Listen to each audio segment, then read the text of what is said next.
I don't normally open, as you guys know, but I wanted to say something today. Obviously, this is a big win for us, big win for our program. But this is not the most important thing that happened on this campus this weekend.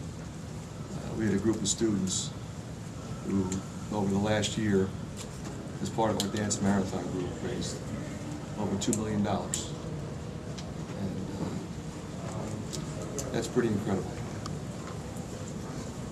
You know, especially for, you know, for me, and, you know, what we've been through and know what that means.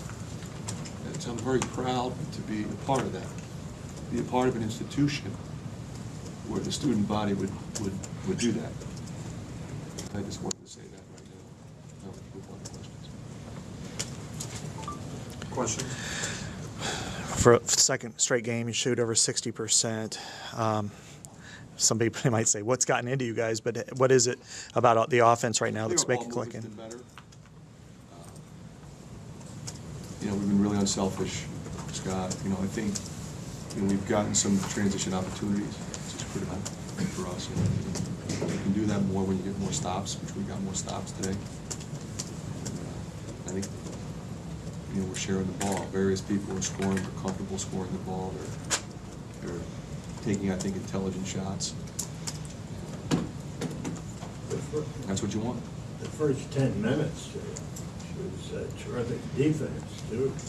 It's great defense in the first 10 minutes. I mean, you know, they shot 24% in the first half, and this is a terrific team. It's not normally going to do that.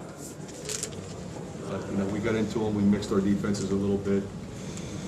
They never really got comfortable. They didn't get comfortable shooting the three until the second half. They're a much better three-point shooting team, as we saw in the second half. Fran, second game in a row where Peter Jock has got you off a good start offensively, but he also had 2 early assists. Does it almost feel like he's a freshman? I mean, last year he wasn't maybe totally healthy and was trying to work his way in, and he's closer. I wouldn't say that. I would say this, Rick. I think he gained valuable experience last year.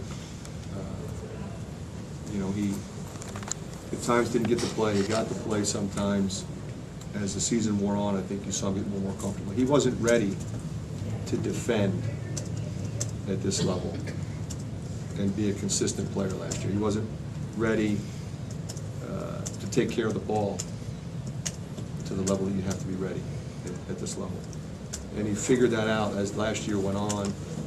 He worked on those things in the summertime, and you're seeing a different guy now, and it's made a huge difference on our team. He's shooting like probably with more confidence than he ever has in college, isn't he? You know, he's making more shots. I would tell you that he shot it with confidence last year. You know, I don't think he's ever lagged for confidence shooting the ball. He's always been a really good shooter. He's always trusted his jump shot. I would say that. Mike had a career high 9 assists. Seems like he's really, I don't know, since the second half of Purdue, he's been a different type of player, it seems. Well, he's attacking the basket, whether it be for himself or for someone else. And I think that's critical for any offense. If you have a guy who can break the defense down and create shot opportunities, you know, for other people, that's what he's doing. Has he had become a different player with the elbow injury too? It just seems like he's He's not shooting as many threes because he can't. right. But you know, as long as he can make a jumper, a pull-up jumper or a 17-foot jumper, he's equally effective. Is that the aggressiveness you want Anna Woodbury to play with? I mean, I know a lot of times At both benches ends. you can't, but yeah. I thought he was great today. You know, I thought on the glass, defensively, offensively, you know, he was really good against the press. You know, some other guys got a little tentative, and he didn't. What happens to teams? You see some teams that kind of flatten out at the end of January, maybe even go backwards. Your team seems to be going in the opposite direction. Well, you know, I don't think you ever want to, especially in this league, I don't think you ever want to look at a loss or even 3 losses in a row like we had any differently than you look at 3 wins. You know, we played great against Michigan the other night. We played great today. Played awful at Wisconsin. Played okay at Purdue. Played great at the end. Didn't play well at the beginning. You know, so you know, I don't think you want to look at it like that, Mike. I really don't. I don't think you want to say, "Oh, we're peaking." I don't ever look at peaking I look at, okay, how do we play today? And how can we be better tomorrow? And how can we get ready for Thursday? That's all we're trying to do. Now, if we end up, you look back and say, boy, they peaked at the right time, that's great. But, I don't look at it, I don't think we can look at it that way, to be honest with you. You've obviously seen what's happened in Maryland recently on the road.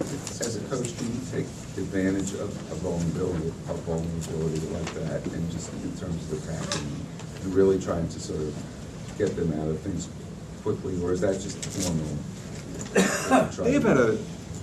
They've had a unique experience on the road. I mean, Indiana hits 15 threes.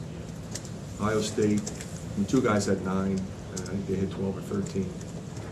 So I didn't look at them as, boy, they have a problem on the road. They lost 3 games in a row in our league.